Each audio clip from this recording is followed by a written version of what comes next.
Si la pyramide conserve son parfum de mystère, que dire des colonnes de Buren, qui constituent la prochaine étape de notre enquête?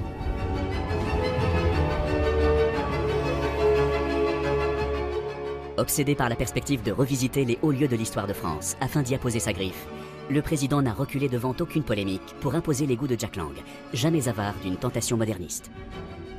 Très honnêtement, moi au départ j'ai été critique de cette œuvre-là. Personnellement, je ne trouve pas ça extraordinaire. Je trouve que ça n'a rien à faire là. Il aura suffi de quelques cylindres pour créer la polémique.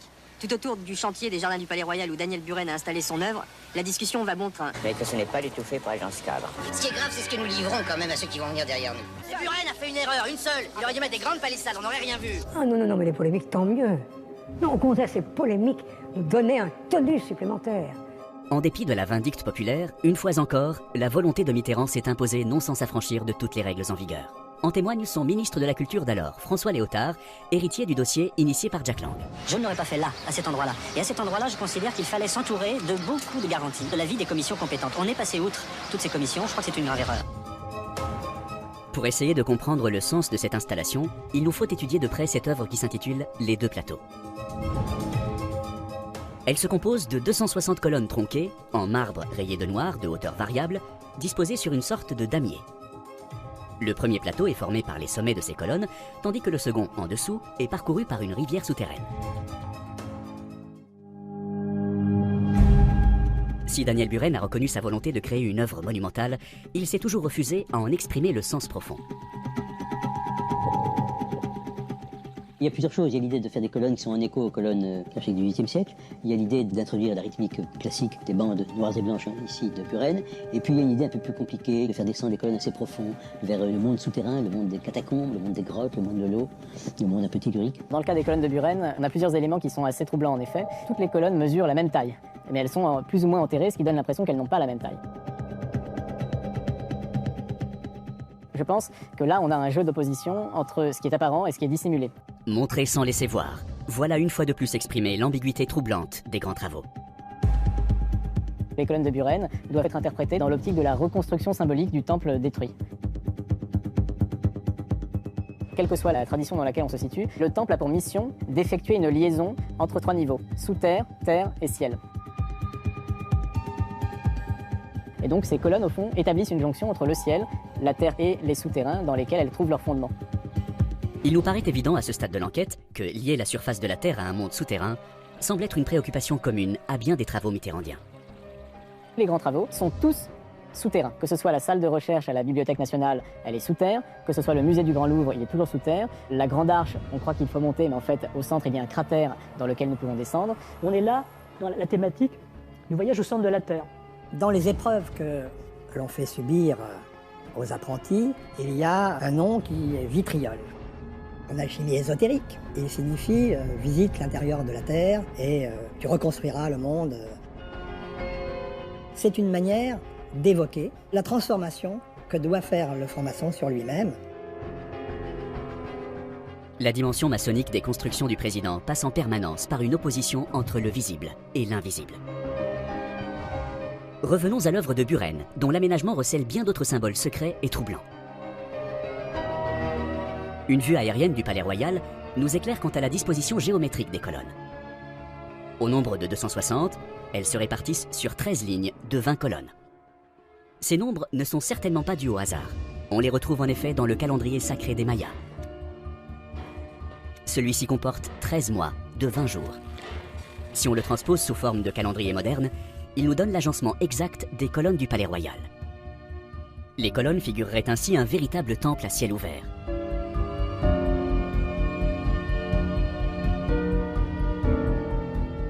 Cette révélation admise, il est encore plus surprenant de retrouver sur le sol parisien certains aspects du site de Chichen Itza et son fameux palais des 1000 colonnes auquel l'œuvre de Buren fait écho. Tout comme à Paris, ce centre religieux maya comporte également une pyramide, un terrain de jeu de balles et un observatoire. On y trouve même un temple des guerriers assimilable au temple de la Madeleine, dédié à l'origine à la gloire de la grande armée de Napoléon. Et tout cela dans un même périmètre. Par ailleurs, la présence d'une rivière symbolique souterraine résonne elle aussi comme une réponse à celle qui coulait sous les temples antiques, et notamment le célèbre fleuve Alphée de la mythologie grecque. L'idée du calendrier prend pour nous toute sa crédibilité lorsque l'on connaît l'obsession de François Mitterrand à l'égard du temps. Ce fameux temps qu'il voulait marquer de sa griffe, mais qui lui était compté.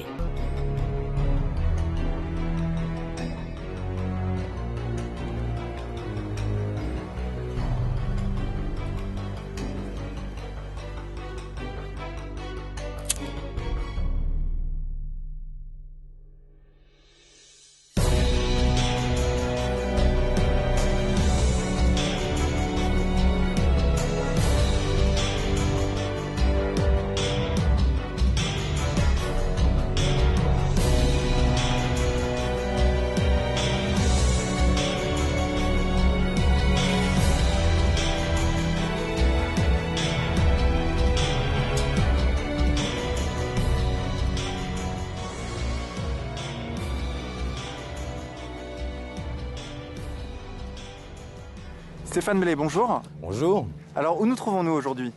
On se trouve là sur ce monument, enfin à côté de ce monument des droits de l'homme et du citoyen que je découvre en même temps que vous. Enfin, on m'en avait parlé, c'est pour ça qu'on est là d'ailleurs. Et je ne suis pas déçu parce que je vois qu'on a, on a partout des symboles maçonniques. On pouvait s'attendre à ce qu'il y en ait quelques-uns, mais en fait, il y a vraiment que ça et pas seulement. Donc on voit, là par exemple, c'est le fameux triangle maçonnique avec l'œil qui voit tout, hein, l'œil d'Horus en fait. C'est juste un exemple, il y en a des centaines ici. Voilà, donc c'est le fameux, alors certains mettent un G à l'intérieur, c'est ce qu'on appelle le delta lumineux en maçonnerie. Donc, alors pour certains, ça représente le grand architecte de l'univers. Mais enfin bref, c'est l'œil qui voit tout, c'est l'œil qui te surveille. Bon, voilà. Donc on a des symboles maçonniques partout, on a tous les symboles maçonniques, l'équerre, le compas, le levier, le fil à plomb, là par exemple, voilà. On a ici, alors là c'est quand même intéressant, quand on regarde, je ne sais pas si on va voir ou pas, mais quand on regarde ça d'un petit peu loin, on voit quoi? On voit une étoile flamboyante vers le bas, c'est-à-dire en gros le bouc de Mendès, Lucifer, enfin bon bref. Et quand on regarde de plus près, on voit qu'on a un compas et une équerre, mais qui sont tournés de telle manière à ressembler justement au pentagramme inversé.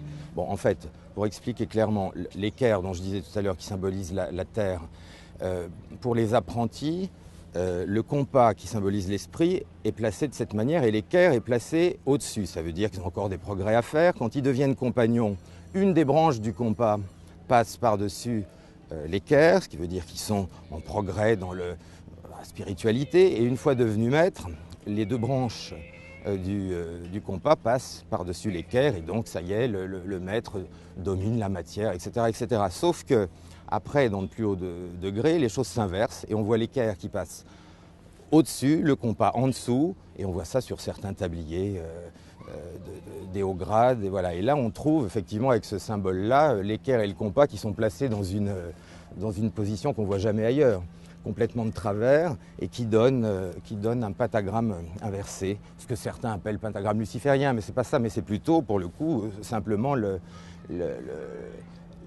l'esprit au service de la matière et non plus l'esprit qui domine la matière. Voilà. Bon, mais il y a plein d'autres choses, il y a énormément de choses en hébreu.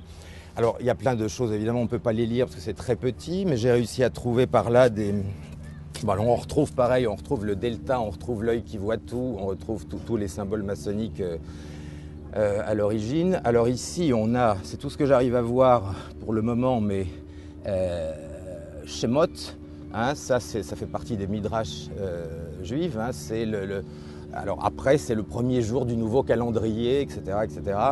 Donc voilà, beaucoup d'hébreu, beaucoup de symboles, tous les symboles maçonniques qui passent. Et puis alors quand même, pour moi, le plus ahurissant, c'est en même temps ce qui se voit le plus et ce qui se voit le moins, c'est ça. C'est-à-dire que là, on a... Alors à première vue, on voit évidemment les 3 points maçonniques, ça tout le monde connaît à peu près maintenant. C'est comme ça que tous les maçons signent, hein, le triangle avec les trois points. Sauf que c'est un peu plus compliqué parce qu'on voit bien qu'ici, on a un quatrième point. Et en fait, si on relie ces 2 points, on a le fameux symbole hermétique, tout ce qui est en bas est comme ce qui est en haut, et tout ce qui est en haut est comme ce qui est en bas. Donc un triangle inversé, c'est ça ? Voilà, le triangle inversé qui forme... c'est-à-dire là, on a ce triangle-là, plus ça. Alors, s'il n'y avait pas ça, on pourrait se dire, bon, ok, c'est simplement un symbole maçonnique. Mais alors, pourquoi ça et pourquoi est-il fermé ? Et on se rend compte que si on termine on a le symbole hermétique qui est aussi autre chose, mais ça je crois que tout le monde aura compris.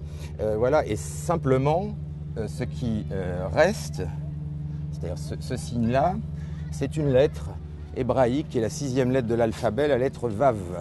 La lettre Vav qui a pour valeur numérale 6.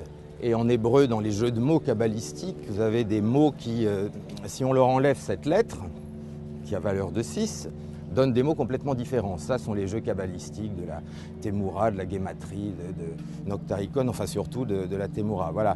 Donc on peut se demander quand même ce que c'est que ça, parce que, voilà, hein, je crois que si les gens y prêtent attention, ils vont eux-mêmes réfléchir à ça. Ces deux triangles ensemble forment une étoile de David. Bah voilà, très clair. C'est-à-dire que là, pourquoi dans un monument où tout est extrêmement clair sur le plan symbolique, hein, je veux dire, on ne peut pas faire plus clair, il y en a partout, il faudrait y passer des semaines.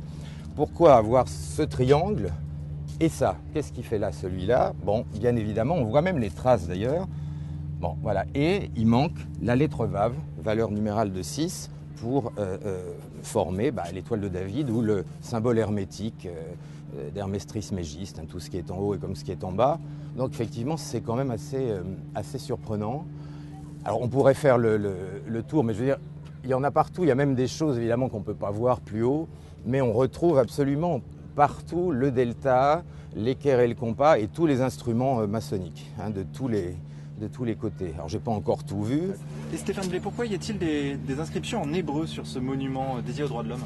Il est évident qu'on peut s'étonner de cela. Moi je m'en étonne pas trop parce que je sais à partir de 1717, c'est un peu ce que je décline dans le livre là, qui va sortir chez Contre-Culture, à quel point les loges maçonniques dès 1717 ont été changé, on va dire, de l'opératif au spéculatif et ont été intégrés par des gens très différents de ce qu'on avait avant, c'est-à-dire au lieu d'avoir des constructeurs de pierre, des architectes, des mathématiciens, on a eu des usuriers, des banquiers, etc. Enfin bon, ça a commencé à ce moment-là, on le voit très bien. Bon, en tout cas là, on a quand même des extraits de Midrash sur ce monument, ce qui est quand même étonnant. Je disais, moi, comme tout le reste étant petit, je vois pas la suite, mais ça, c'est pas compliqué. Hein. J'ai dit, voilà, Shemot. Hein, et en hébreu. Donc, alors je vais aller regarder ce soir justement dans ces livres quand même, je ne regarde pas tous les jours, mais voilà, parce que le reste on n'arrive pas à le lire. Mais c'est censé décliner normalement, si je me souviens bien, et je crois que je me souviens bien, le premier jour d'un nouveau calendrier. C'est-à-dire ça sera le début d'une nouvelle ère. Voilà. Mais c'est pour les Hébreux normalement. Mais enfin là on le retrouve ici. D'ailleurs derrière, de l'autre côté, j'ai vu tout à l'heure, il y a d'autres choses hébraïques. Il y a même une représentation de ce qui semble être le temple de Salomon, hein, très clairement.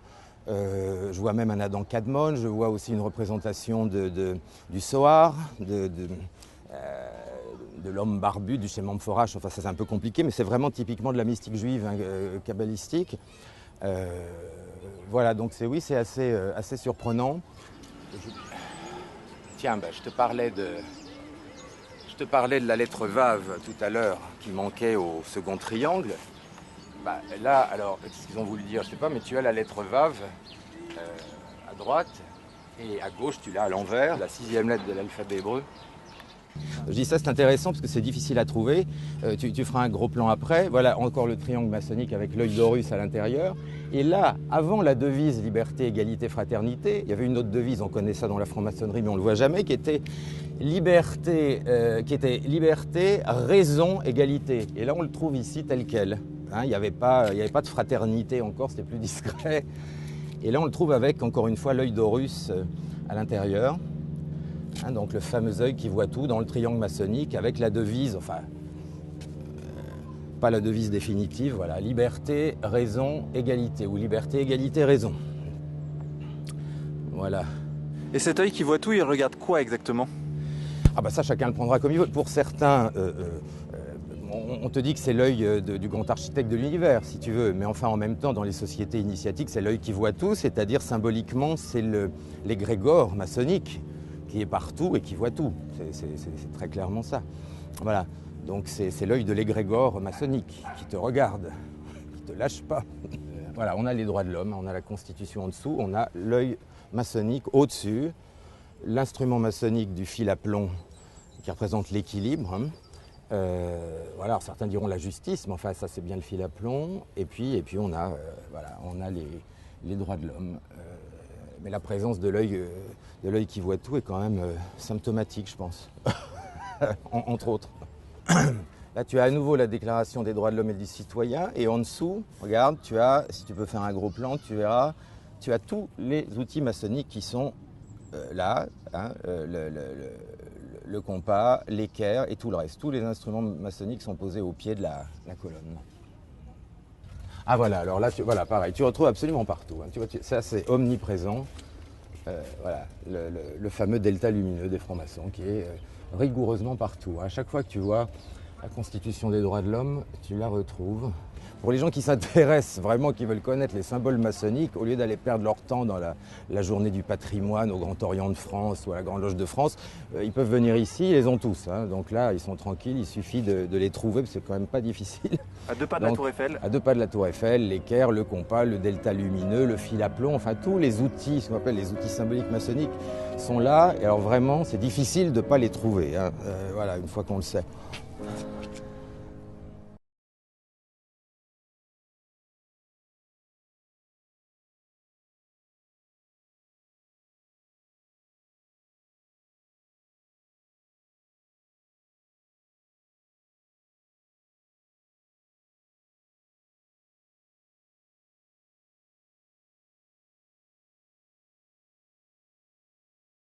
Ce qui m'a frappé, en fait, c'est pas quelque chose qui m'a frappé quand je suis allé dans les jardins, c'est ce qui m'a frappé quand j'ai lu votre ouvrage, c'est à quel point je ne savais pas du tout comment ça se visitait, en fait. C'est-à-dire que ça part un peu à droite, à gauche, au nord, au sud, on ne sait pas trop par où démarrer. Alors, est-ce qu'on peut trouver un peu suivez le guide, les flèches, c'est par là, pour savoir dans quel sens on va? Est-ce qu'il y a vraiment une logique? Alors, nous avons déjà dans les archives les manières de montrer les jardins écrites de la main de Louis XIV. Il en a fait 6 versions. Mais personnellement, je pense que c'était pour montrer les jardins aux ambassadeurs, c'est-à-dire pour en mettre plein la vue aux ambassadeurs. Donc, il montrait les points les plus grandioses, on va dire. D'accord. Par contre, quand j'ai commencé à étudier les jardins, je me suis rendu compte qu'il y avait 2 chemins possibles. Il y a le chemin de l'homme, classique, du temps de Louis XIV, on dirait vulgaire, mais ça n'a plus le même sens maintenant, c'est-à-dire de l'homme commun, qui est le chemin des bosquets, qui part du nord-ouest, qui remonte jusqu'au château et qui après descend du sud-est pour aller au sud-ouest jusqu'au jardin du roi d'ailleurs. Et donc ça, c'est le chemin de la réflexion humaine classique, traditionnelle. Et puis il y a le chemin qu'on appelle le chemin des initiés, qui est fait des lignes droites. C'est-à-dire que vous avez le nord, le sud et la ligne est-ouest. Et moi, dans le livre, je ne fais que le chemin des initiés, alors que durant la visite, je fais les 2 chemins. D'accord. Mais là, pour les bosquets, ça me pose un petit problème parce que justement, ils ne sont plus tout à fait comme ils étaient du temps de Louis XIV. Oui, du coup, ils ont bougé. Voilà. Oui, donc ça rend un peu caduque la visite. Plus difficile à retrouver les archives, on va dire. Oui, d'accord. Voilà. Donc là, aujourd'hui, on va parler que des lignes droites, c'est-à-dire du chemin dit de l'initié, c'est-à-dire celui qui se met en chemin basé sur la mythologie d'Apollon, qui est quand même le roi soleil, quelque part, le dieu solaire, et qui est la recherche en fait de la lumière, ce que font tous les spiritualistes, essayer de trouver ce qu'on appelle la lumière ou la transcendance ou autre. Voilà. Donc, on commence obligatoirement par le point où il y a le moins de lumière, c'est-à-dire au nord. Ah, d'accord. C'est là-bas qu'on trouve le moins de lumière parce que c'est une question solaire ou c'est une question... Oui, d'accord. C'est une question solaire. Au nord, c'est là où vous avez le moins de lumière. Et donc, on va faire nord en première étape, puis sud en deuxième étape, et puis l'axe est-ouest en troisième étape. Ok. Voilà. Bon, et ben allons-y, cheminons. Donc, du coup, on attaque directement par le nord, en fait. On attaque par le nord. Oui. Alors, allons-y. Racontez-nous un petit peu. Faites-nous une belle visite. Donc, au nord, la première statue qui est la plus au nord de tous les jardins, c'est la statue de la renommée du roi. Alors, la renommée du roi, on peut le lire d'une façon, je dirais, académique, où on nous dit que c'est l'histoire qui est en train d'écrire l'histoire de France avec le temps qui supporte le livre de l'histoire. Ça, c'est la façon académique de présenter. La façon ésotérique est totalement différente. La façon ésotérique, nous voyons un vieil homme qui représente ce que Saint Paul disait, il faut faire mourir le vieil homme pour que l'homme jeune, c'est-à-dire l'homme lumineux, puisse naître. Donc, le vieil homme, ça représente ce que nous sommes au tout départ du chemin spirituel. C'est-à-dire la personne qui n'a pas encore vraiment trouvé et fait naître en elle la lumière. Donc c'est le vieil homme qui est ailé parce qu'il a sur sa tête le chemin qui est décrit dans le livre et qui a son ange gardien, entre guillemets, qui est là pour l'aider parce que la divine providence est toujours là pour aider. Ce que j'appelle la divine providence, c'est-à-dire que quand on commence à se mettre sur le chemin de la spiritualité, il y a toujours quelque chose, un livre, une parole, etc., qui vient à point nommé pour nous éclairer. Voilà. Donc, il y a deux façons de lire. Hein. Donc, administratif, l'histoire, le temps, et ésotérique, le vieil homme qui doit faire naître la lumière en lui. Il y en a quand même une qui fait plus rêver que l'autre, hein, on est d'accord. Et alors,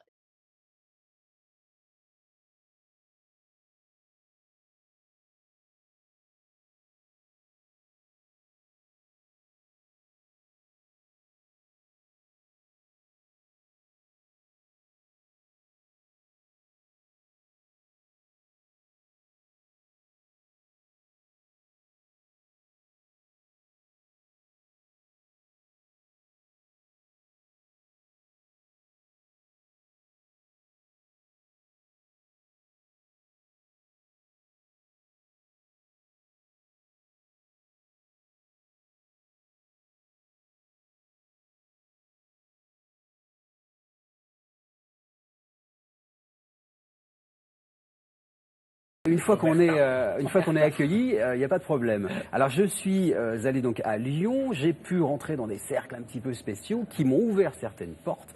Résultat des opérations, eh bien vous allez voir après les images de ce reportage que vous ne verrez plus jamais, et les Lyonnais y compris, la ville de Lyon de la même manière. Regardez. Lyon, une ville où l'on fête les lumières, mais qui garde d'étranges zones d'ombre. Les sociétés secrètes, les religions, ou même les Templiers semblent avoir marqué la ville et son histoire. Les francs-maçons auraient même, dit-on, placé sur la plus haute tour de la ville l'un de leurs symboles. Une pyramide qui attire inévitablement l'œil de l'initié.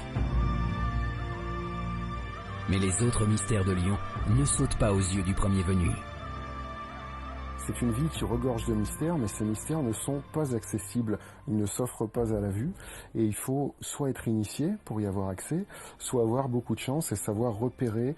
Donc il y a une notion d'observation qui entre en jeu pour repérer tous ces différents mystères qui se dévoilent petit à petit au fil des années à celui qui sait observer. La cathédrale Saint-Jean en est un parfait exemple. Observez bien ce socle de pierre taillée qu'on peut apercevoir à l'entrée de la cathédrale. On peut y voir clairement un enchevêtrement de plantes et de feuilles finement sculptées. Mais il n'y a pas que cela. En y regardant de plus près, c'est un étrange visage qui se dévoile. Un visage bâillonné, comme si le silence était d'or ou que certaines choses devaient rester secrètes. À quelques mètres de là, on trouve également une curieuse chapelle interdite au public. Un lieu qui fut pourtant fréquenté durant des siècles, et pour cause. Il y a là, sur une voûte, la sculpture d'une main miraculeuse ayant le pouvoir de guérir tous ceux qui s'agenouillent au-dessous.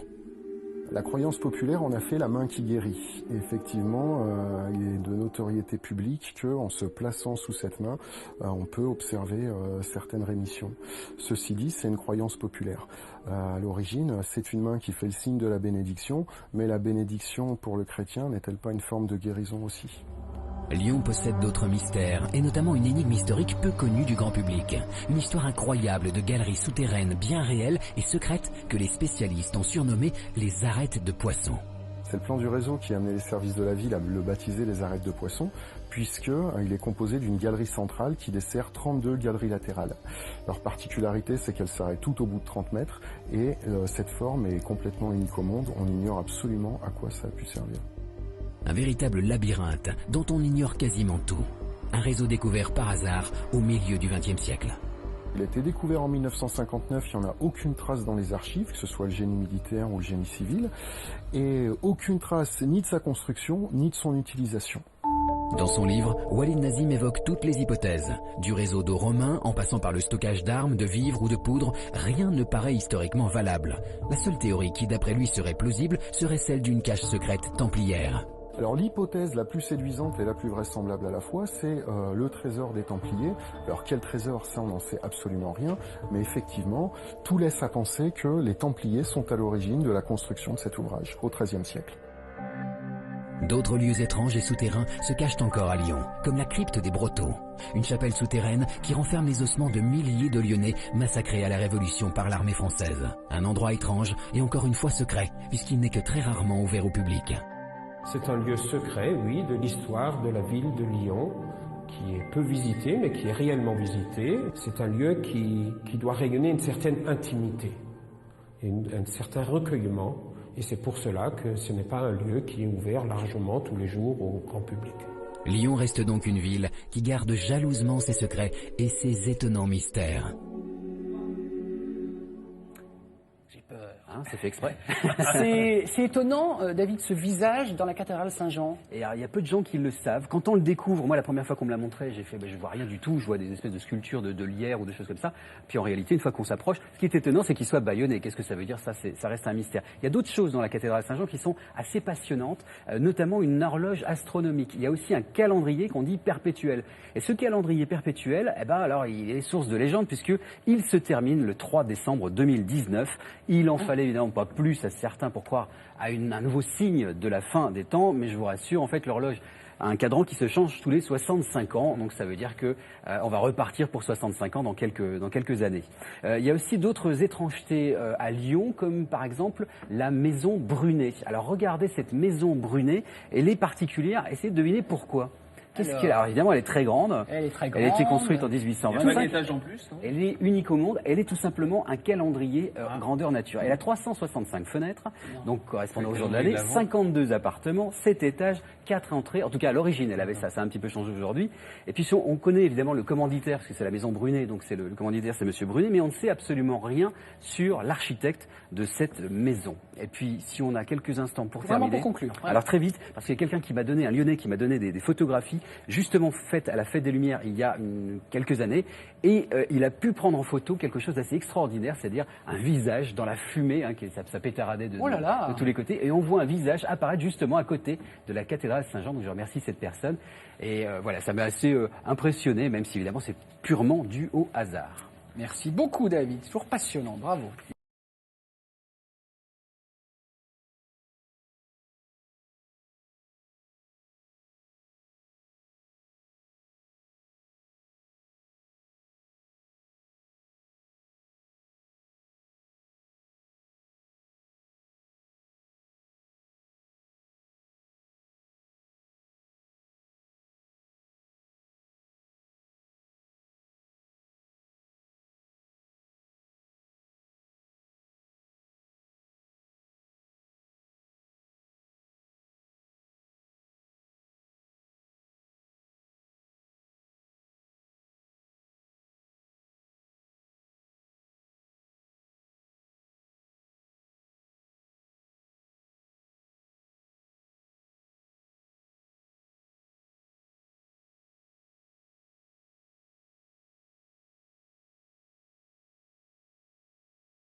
Voilà, la pyramide des Illuminati.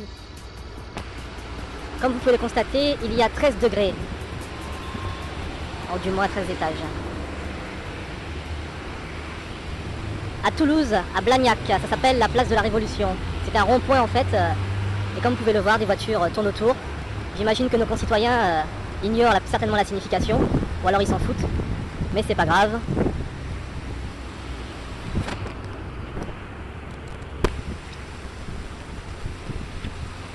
Donc voilà, on va essayer de faire le tour.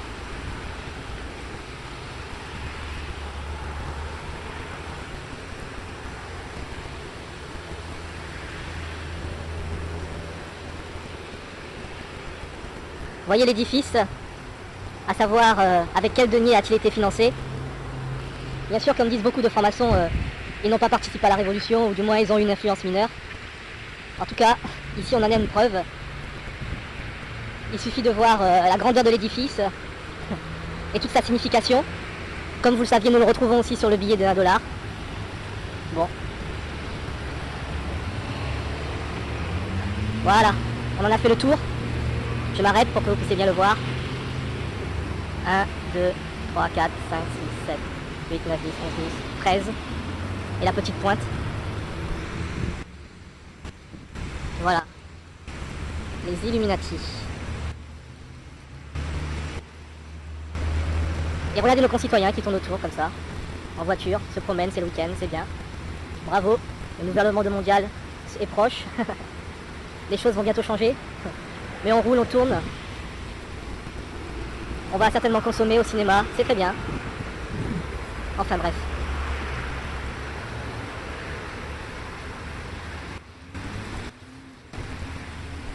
Alors je vais m'y rapprocher pour voir un peu et essayer de comprendre un peu ce que ça signifie tout ça.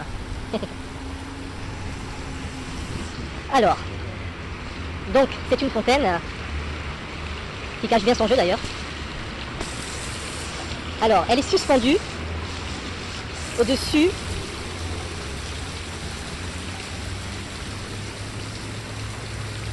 comme vous voyez, hein, il y a deux bassins d'eau qui représentent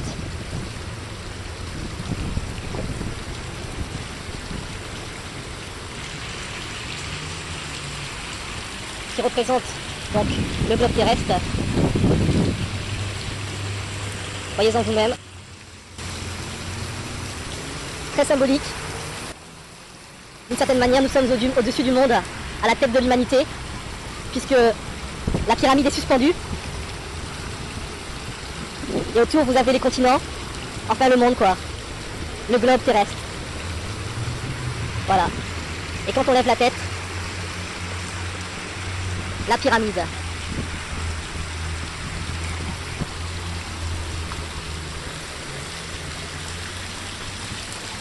Voilà à quoi servent les impôts, notamment l'impôt sur le revenu, un des seuls impôts directs tirés sur votre salaire, le salaire des Français qui baisse de plus en plus. Bon, c'est pas grave. Et ça sert à financer des symbolismes, des choses abstraites qui n'ont de sens que pour quelques initiés et non pas pour le peuple. Et là, la fameuse déclaration des droits de l'homme.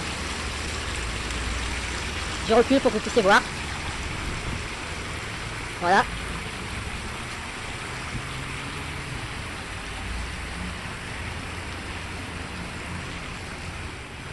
Bien sûr, si on discute avec nos concitoyens, on leur demande qu'est-ce que vous pensez, ou est-ce que cet édifice, ils trouveront que c'est bien, que c'est beau, que ça fait joli, c'est de la décoration, c'est normal. Voilà. Je me rapproche.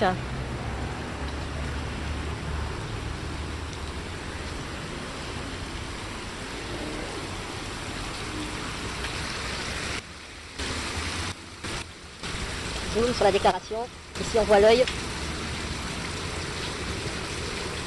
La fameuse déclaration des droits de l'homme, 1789. Inspirée de la déclaration d'indépendance des États-Unis. Hein. Faut pas oublier. Alors qu'est-ce qui est écrit ici? Tout en bas, avec le fait que ça soit rouillé, vous ne verrez pas, peut-être. Alors temple de la sagesse suprême, hérissé en l'an bi-centenaire, la Révolution française. En l'an, ah voilà. Donc, temple de la sagesse suprême, hérissé en l'an 1999 par la ville de Blagnac, en célébration du centenaire de la Révolution française. Le bonheur est dans l'angle où les sages sont assemblés. Voilà. Et après c'est Gigi Léoqueux ou Léoeux, je sais pas, architecte 1757-1825. D'accord, alors le bonheur est dans le triangle où les sages sont assemblés, effectivement. Je sais pas si vous allez le voir. Le bonheur est dans l'angle où les sages sont assemblés. Bravo, rien à dire. Tout est dit. Voilà, la République française. Ou plutôt République franc-maçonnique.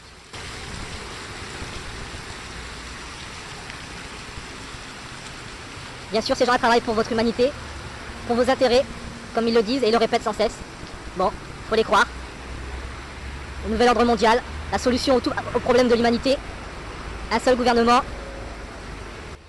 Là, voici où se trouve le bonheur, regardez bien, chers Français. Le bonheur, c'est ici, uniquement ici. Voilà, c'est bien ce qu'ils ont dit. Hein.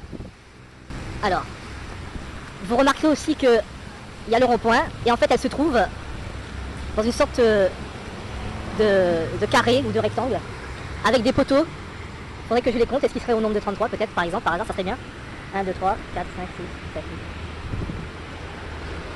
Voilà, 13 poteaux ici. 1, 2, 3, 4. 13 poteaux là, 26. Donc de l'autre côté aussi certainement 13 et 13. Voilà, ça a un sens.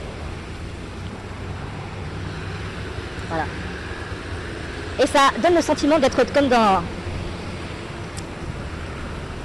une sorte de panthéon, avec ses poteaux et ses lumières, enfin c'est à ciel ouvert. Et la pyramide au centre. Voilà. Remarquez aussi l'ossature qui ressemble à une demeure, hein. Certainement pour symboliser la construction de l'édifice, ou peut-être les maçons opératifs, ou alors rendre gloire à l'architecte, au grand architecte de l'univers, comme il le disait. Bon, voilà, la preuve en image, à Toulouse, à Blagnac, à côté de Airbus. Airbus qui d'ailleurs n'emploie plus beaucoup de Français, hein, puisque quasiment tout est délocalisé, il n'y a pas si longtemps là. Enfin bon, peut-être qu'il n'y a pas de rapport, j'en sais rien. Là je ne veux pas m'avancer, c'est pas mon habitude. Mais bon, bref. À vous de faire votre opinion. Maintenant, ce que je pense, c'est qu'il faudrait faire peut-être une enquête citoyenne pour savoir le financement. Évidemment, enfin, je suis sûr que c'est nos impôts. Bref, payez vos impôts, c'est normal. On s'occupe de vous, de votre bonheur. Rassurez-vous, votre bonheur, il est dans le triangle, dans ceux qui sont à la tête et qui dirigent. Voilà. Voilà. Tout est dit.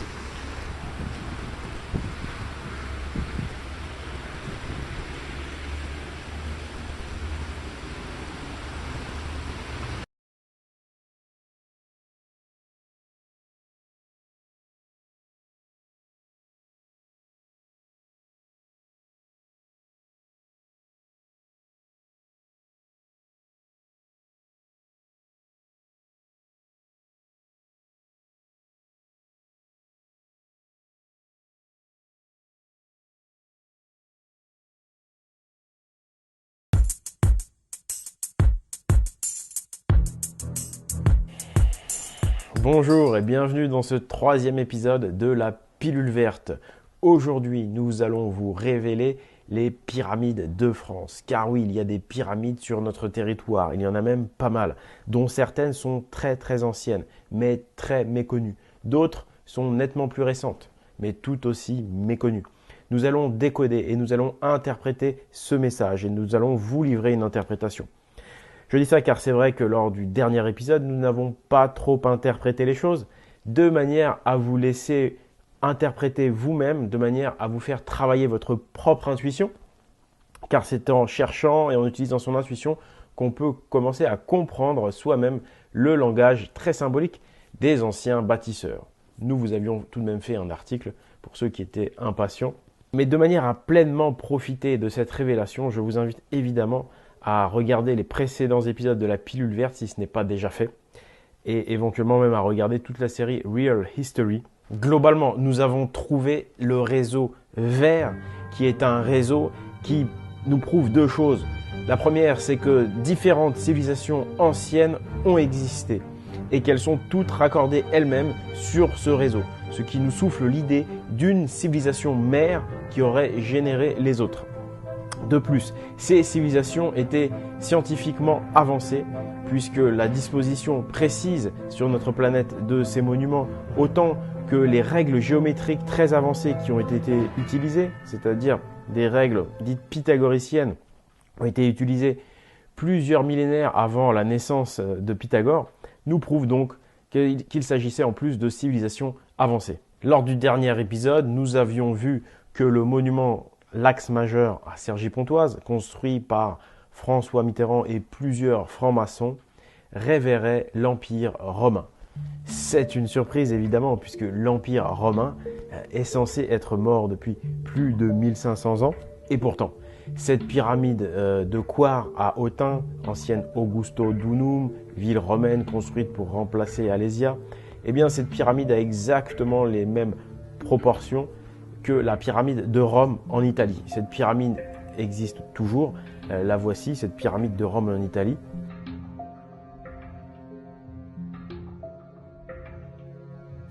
Qui a été construite au début de notre ère, exactement comme cette pyramide de Coire. Donc il n'y a aucun doute, cette pyramide symbolise bien l'Empire romain. En réalité, l'Empire romain n'est pas mort.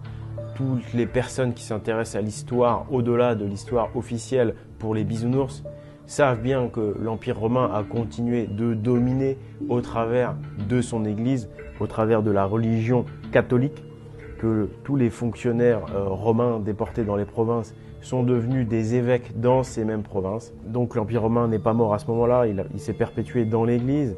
Deuxième autre chose qui, par contre, qui peut continuer à surprendre, c'est que ce sont des francs-maçons donc, qui révèrent Rome. Et là, c'est étonnant, parce que historiquement, les francs-maçons, ils naissent, les premières maçonneries, au XIVe siècle. Et ils naissent justement en réaction contre la domination romaine catholique, contre la domination de cet empire romain. Et notamment, ils se révoltent contre le massacre des Templiers. Le massacre des Templiers par donc le pape de Rome, mais également avec la complicité du roi de France, a évidemment choqué beaucoup de gens. Et les maçonneries ont donc été créées en réaction à cela. Et d'ailleurs, les maçonneries, c'est quelque chose de très discret, c'est un peu secret. C'est pour pouvoir se protéger justement, puisque quand vous voyez le massacre des Templiers, que vous avez les mêmes idées qu'eux sur le plan philosophique, spirituel, eh bien vous vous cachez. Donc c'est très étonnant de voir que des francs-maçons aujourd'hui révèrent l'Empire romain, alors qu'initialement les francs-maçons sont, on va dire, entre guillemets, adversaires de Rome sur le plan idéologique, politique, spirituel.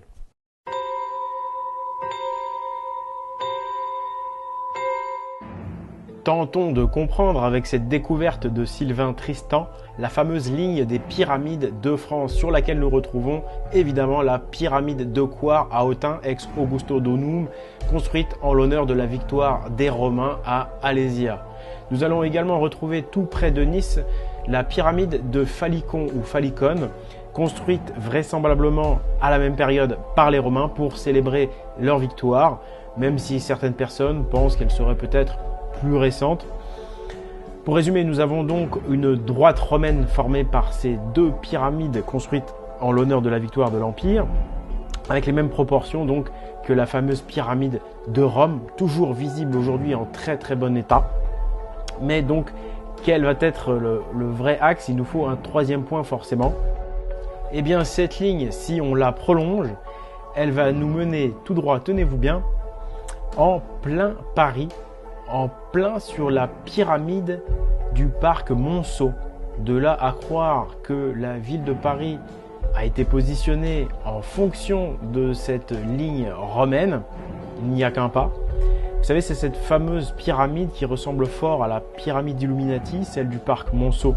Cette pyramide du parc Monceau est positionnée de manière à faire respecter les proportions du nombre d'or entre les trois pyramides donc de cette ligne française. La pyramide du parc Monceau est bien sûr beaucoup plus récente que les deux autres. Elle date de 1773. Elle a été construite par Louis-Philippe d'Orléans. Et il faut savoir que la même année, Louis-Philippe d'Orléans a également fondé le Grand Orient de France. Donc il paraît logique que cette pyramide du parc Monceau à Paris a été construite en l'honneur de la fondation du Grand Orient de France. C'est donc la même personne qui fonde à la fois cette pyramide du parc Monceau et le Grand Orient de France. Et cela est révélateur, car effectivement, bien qu'une maçonnerie, ce Grand Orient de France est en rupture totale avec les autres maçonneries. Il ne rend plus obligatoire de saluer le grand architecte de l'univers, ne rend plus obligatoire l'obligation de croire en l'immortalité de l'âme, autant d'obligations qui étaient des obligations tirées de l'ancienne science hellénique de Platon, de Pythagore, qui étaient également les croyances des druides. Eh bien, ces choses-là ne sont plus du tout obligatoires avec le Grand Orient de France. Disons que le Grand Orient de France est une maçonnerie beaucoup plus matérialiste et cela va même mener à une rupture définitive et totale entre le Grand Orient de France, mais également le Grand Orient de Belgique qui aura suivi les mêmes traces, et toutes les autres maçonneries, notamment anglo-saxonnes. En 1877, par là, il y a une vraie séparation officielle entre ces deux clans.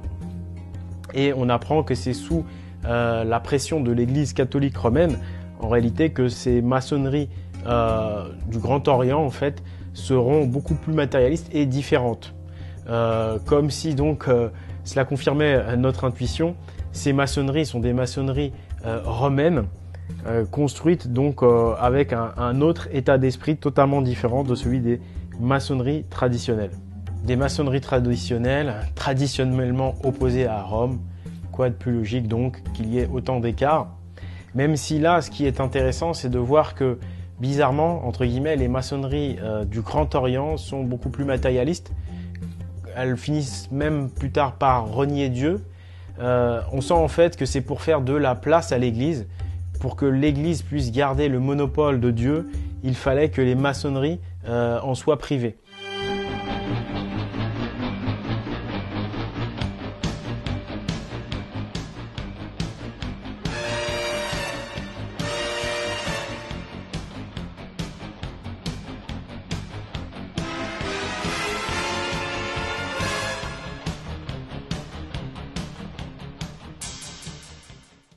Je pense que c'est pour ça qu'ils ont créé des maçonneries plus matérialistes. Le matérialisme qui va fatalement renforcer la valeur de l'argent.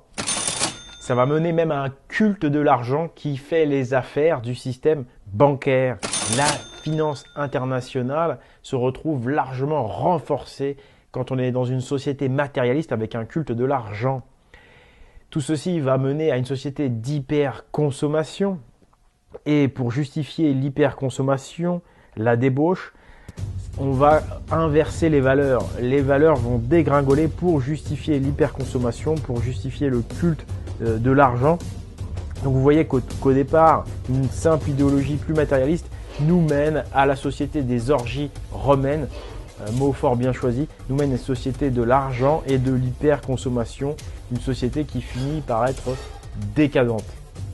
Et la maçonnerie la plus matérialiste probablement, c'est les fameux Illuminés de Bavière ou Illuminati qui ont également été créés à cette période et ils ont rapidement été interdits car ils étaient vraiment extrémistes et ils étaient vraiment très matérialistes.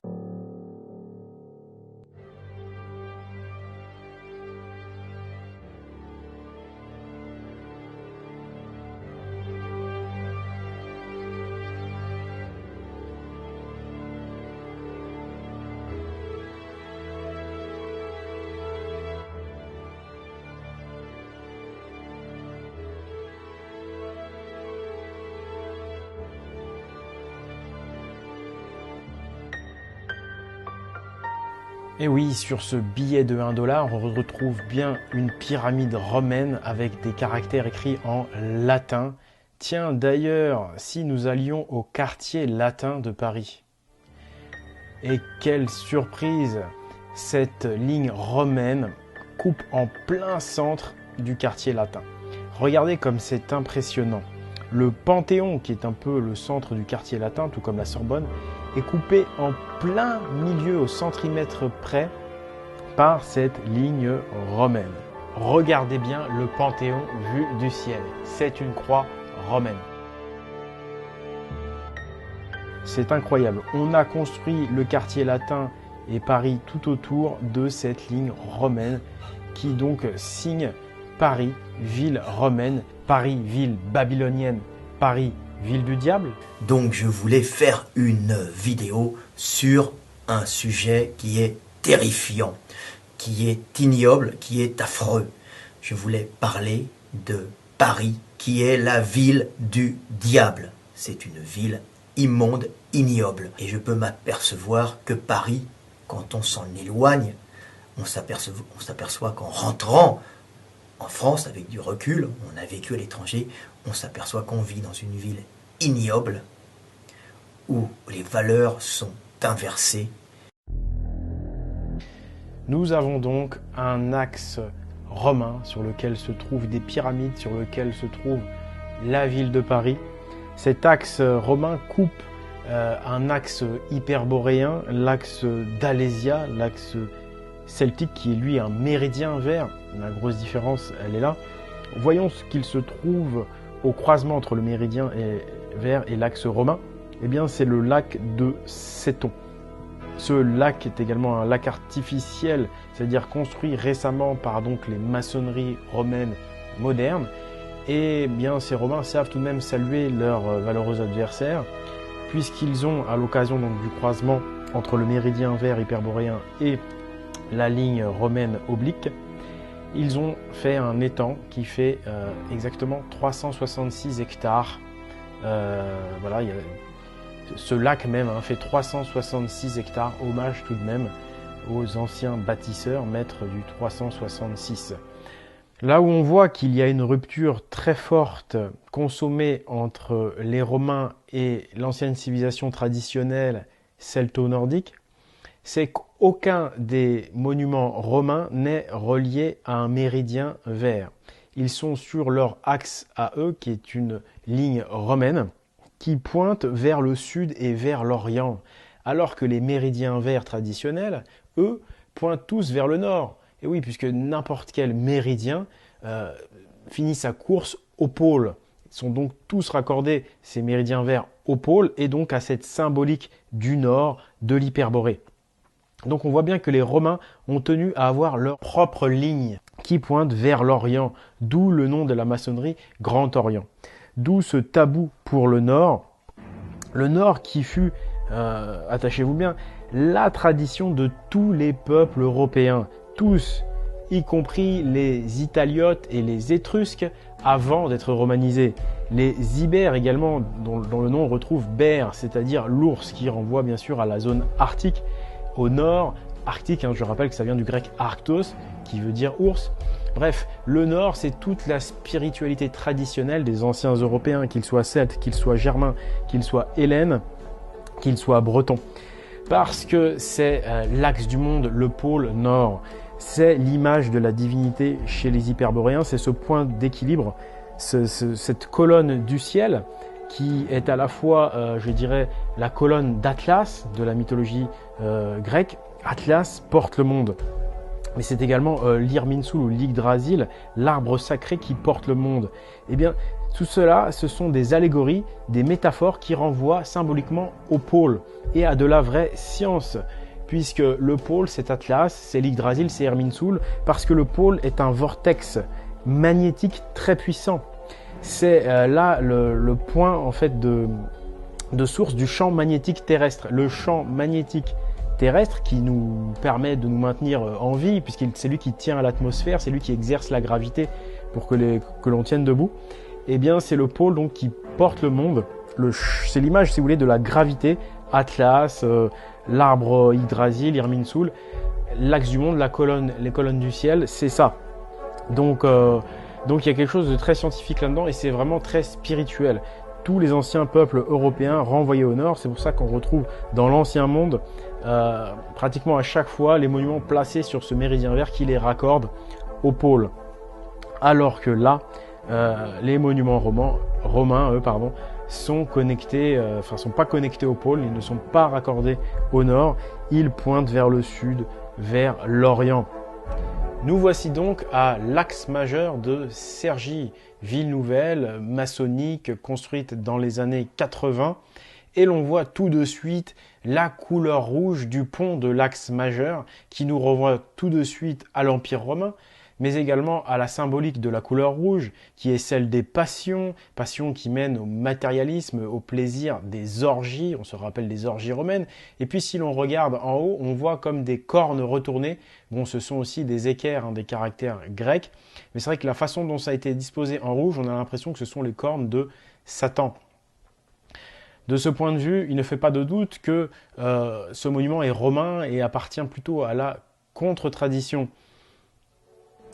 Maintenant, regardons sur une carte par rapport au méridien vert. Eh bien, Cergy se trouve à gauche, comme vous le voyez, et il n'est pas sur le méridien vert, pourtant proche. Il y a bien un méridien qui raccorde au pôle, et celui-ci traverse la ville plus traditionnelle et plus ancienne de Pontoise. Cergy-Pontoise, c'est une ville double. Et donc, la cathédrale gothique, c'est très important de le préciser, cathédrale gothique construite par les Templiers, elle est raccordée au pôle.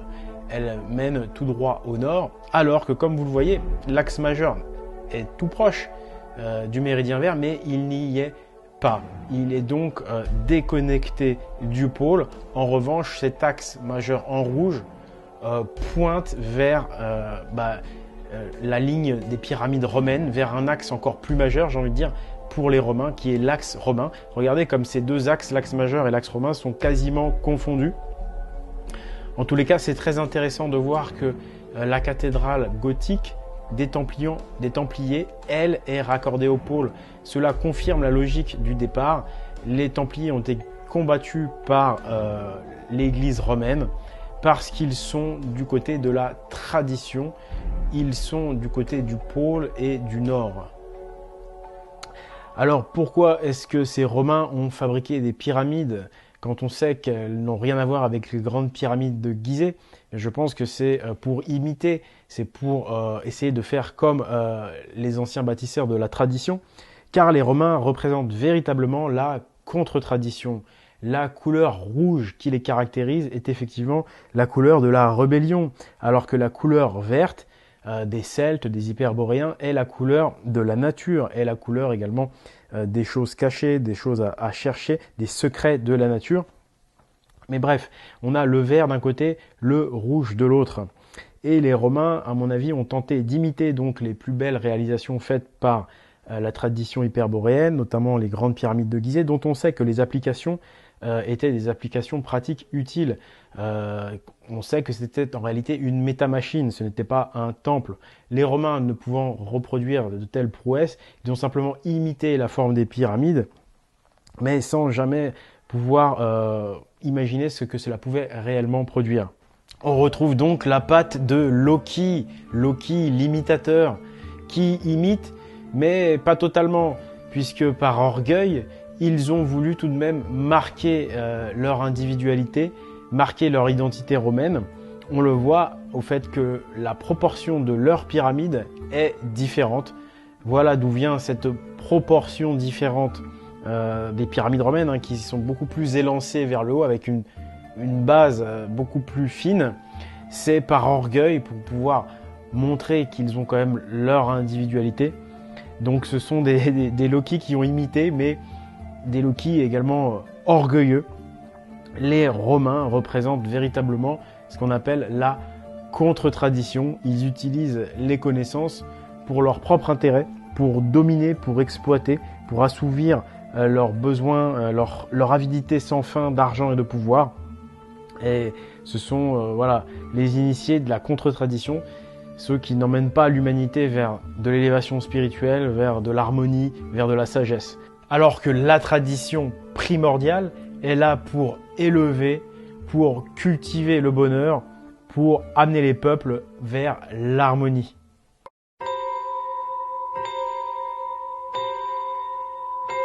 La pyramide de Nice, source Nice Matin. Une grande pyramide d'environ 50 mètres de haut existait encore il y a une quarantaine d'années à l'est de Nice. Elle se situait sur la commune de Saint-André-de-la-Roche, mais a laissé place à l'actuel échangeur autoroutier de l'A8. Qui a déjà eu écho de l'existence de cette incroyable structure? Si elle a bel et bien existé, preuve en est avec ce compte-rendu du conseil municipal de Saint-André, les témoins doivent se faire rares. Le bâtiment a été complètement rasé il y a plus de 40 ans. En cause, la construction de la sortie nord-est de Nice avec un échangeur autoroutier pour l'A8. La pyramide mesurait entre 50 et 60 mètres de haut pour 200 de large, ce qui en ferait une des plus importantes jamais retrouvées en Europe. Un grand dolmen aurait même été bâti à son sommet. Avant d'être complètement détruite, la pyramide servait de carrière où des camions venaient extraire des matériaux de la roche, comme en témoigne la piste visible sur certaines photos. Malheureusement, comme vous pouvez le voir, on détruit des pyramides immenses, parmi les plus grandes du monde, sur notre sol en France. C'était dans les années 70 la destruction. Enfin, quand je dis notre sol, vous devez commencer à comprendre qu'en réalité, on n'est pas chez nous. Ici, c'est un territoire romain qui ne nous appartient pas. Ceci pouvant expliquer cela. Cette immense pyramide est de type cyclopéen, c'est-à-dire qu'elle a plus de 4000 ans. Elle a peut-être 6-8 000 ans d'âge. C'est un type de construction que l'on va retrouver dans notre bonne vieille Bretagne. Le cairn de Barnénez est également une ancienne pyramide à terrasse, on va le voir tout de suite après, qui a aussi failli être détruite. Mais on retrouve des constructions comme celle-ci, cyclopéennes, des pyramides immenses comme ça, des pyramides à terrasse.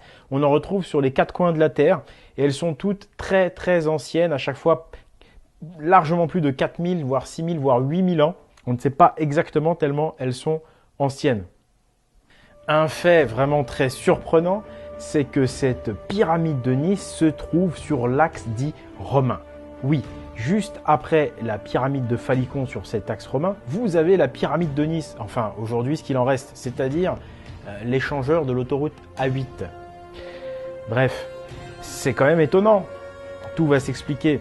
En réalité, les Romains n'ont fait que réemprunter une oblique tracée par les anciens Atlantes hyperboréens. Je m'explique. En réalité, si vous prenez le méridien vert, le méridien donc raccordé au pôle des anciens à 366 degrés, le méridien médian entre Stonehenge et Alésia, vous prenez l'intersection entre la côte, c'est à Dieppe, et ce méridien, juste à l'est de Dieppe, vous avez un point là. Et bien à partir de ce méridien, vous ouvrez un angle de 36 degrés. 36, c'est pas un hasard non plus, hein. C'est 1/10 d'un cercle. 36 degrés donc, eh bien vous obtenez un axe qui se confond à quelques dizaines de mètres près, ce qui est négligeable, avec l'axe romain. Vous arrivez en fait depuis ce point et cet angle de 36 degrés directement sur la pyramide de Nice.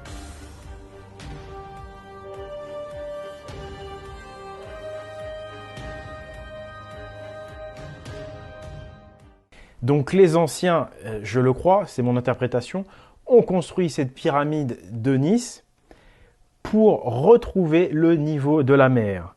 Et oui, parce que ce point donc est en fonction du méridien vert qui lui ne bouge pas, mais le niveau de la mer lui bouge, donc ils ont tracé un angle de 36 degrés par convention et une pyramide positionnée de cette façon-là pour mémoriser le niveau de la mer, puisque je vous rappelle que la Manche, la mer de la Manche n'existait pas il y a 10 000 ans.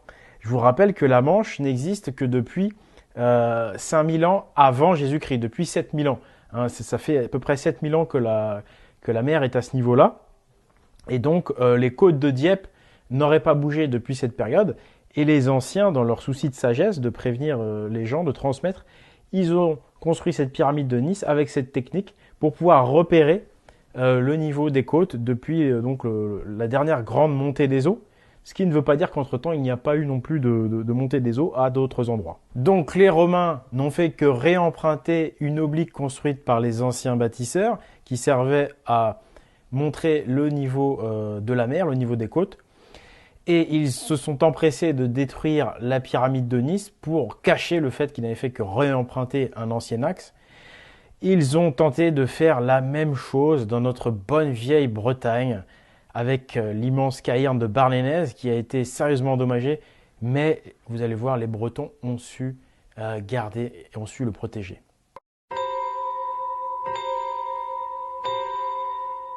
Le caïrn de Barlénaise, vraisemblablement une ancienne pyramide à terrasse de type cyclopéen, c'est-à-dire de même type que la pyramide de Nice, datée d'environ 4700 ans avant Jésus-Christ. Celui-ci fut sérieusement détruit, endommagé dans les années 50 par des gens peu scrupuleux. Ce patrimoine de l'humanité et de la Bretagne a été sauvé heureusement par des Bretons qui veillaient au grain. Comme vous pouvez le constater, ce pouvoir romain occulte est toujours présent. Il y a toujours une volonté de détruire notre passé, de détruire toute trace de nos racines celtes, nordiques. Et c'est pourquoi mon travail est très difficile. C'est très difficile déjà de me faire entendre, de me faire promouvoir. Et donc, je fais tout ça de manière, je dirais, sur mes propres fonds. Ce n'est pas les revenus publicitaires de YouTube qui me permettent de rentabiliser tout le temps que cela prend ce travail.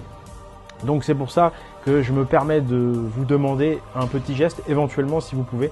Le financement participatif, c'est vraiment le meilleur moyen pour vous et moi de retrouver nos vraies racines, de refaire la promotion de notre vraie culture. Donc c'est le site internet Tipeee, TIP 3E. C'est très sympa, ça commence à partir d'1 euro. Même 1 euro, c'est très important, c'est un geste aussi bien psychologiquement que matériellement qui fait du bien à l'âme. Donc par exemple 1 euro par mois, imaginez pour vous, c'est pas forcément grand chose, mais pour moi ça peut être beaucoup dès que vous commencez à être nombreux. C'est vraiment intéressant comme alternative.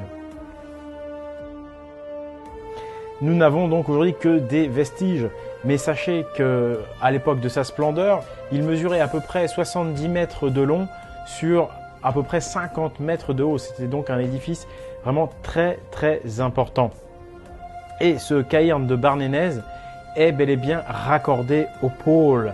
En effet, il est situé sur un méridien vert de la géométrie à 366 degrés, ce qui confirme encore une fois de plus le dispositionnement de tous ces monuments importants dans ce réseau vert celtique, nordique, hyperboréen. Enfin, encore une pyramide en Bretagne, mais celle-ci est sous les eaux. Oui, sous les eaux, au fond du golfe du Morbihan, à peu près 20 mètres de profondeur, se trouve une pyramide, celle-ci bien conique. Elle est datée d'environ 10 000 ans d'ancienneté, peut-être un peu moins, peut-être un peu plus. Ce que l'on sait, comme je vous le disais, c'est qu'elle est maintenant sous la mer et que la dernière grosse montée des eaux donc remonte à peu près à la période entre 8000 et 5000 avant Jésus-Christ. Elle est donc plus vieille que 5000 avant Jésus-Christ. Et cette pyramide se trouve également sur un méridien du réseau vert à 366 degrés. Tout comme la ville de Vannes. En fait, ce méridien vert, si on prenait son milieu absolu, il se trouve entre justement cette pyramide qui est dans le golfe du Morbihan et la ville de Vannes.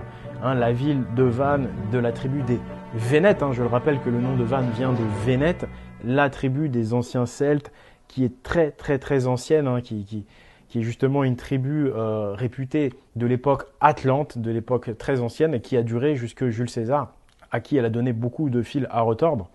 Donc cette pyramide d'à peu près 10 000 ans d'âge, sous la mer dans le golfe du Morbihan, et sur un méridien vert, raccordé donc au pôle, tout comme la ville de Vannes. Pour aller plus loin, n'hésitez pas à lire ce livre de Sylvain Tristan, Les Nombres des Dieux. C'est vraiment une référence en matière de géométrie à 366 degrés, tout ce qui va être alignement, méridien vert, etc. Pour moi, c'est le livre référence. Et puis, bien sûr, mon livre, qui lui est un récit, c'est vraiment le récit de la contre-histoire, la vraie histoire. Vous avez également de l'alchimie, de la symbolique. J'essaie d'expliquer la philosophie des anciens. Donc ça, ces deux livres en fait se complètent parfaitement. Celui-ci donne une version historique qui est la contre-histoire, et ce livre en fait vient l'appuyer par des preuves tangibles par le réseau vert. Donc ils se complètent parfaitement et je ne peux que vous les recommander. Savez-vous que à la pyramide du parc Monceau, cette pyramide du Grand Orient de France, cette pyramide romaine, on retrouve un pharaon. Oui, un pharaon dans cette pyramide du parc Monceau. Nous savons que les pharaons se trouvent en Égypte, en Orient, mais nous savons également qu'il y a eu dans le passé, enfin, moi je le sais évidemment, mais ce n'est pas retranscrit par l'histoire officielle, il y a eu une grande guerre entre le pharaon et les Nordiques. Est-ce que tout ceci ne pourrait pas expliquer cet antagonisme entre l'Orient et le Nord? Peut-être cette haine des Romains pour le Nord? En tous les cas, c'est une piste à explorer. Est-ce que les Romains ont hérité aussi de certains pharaons?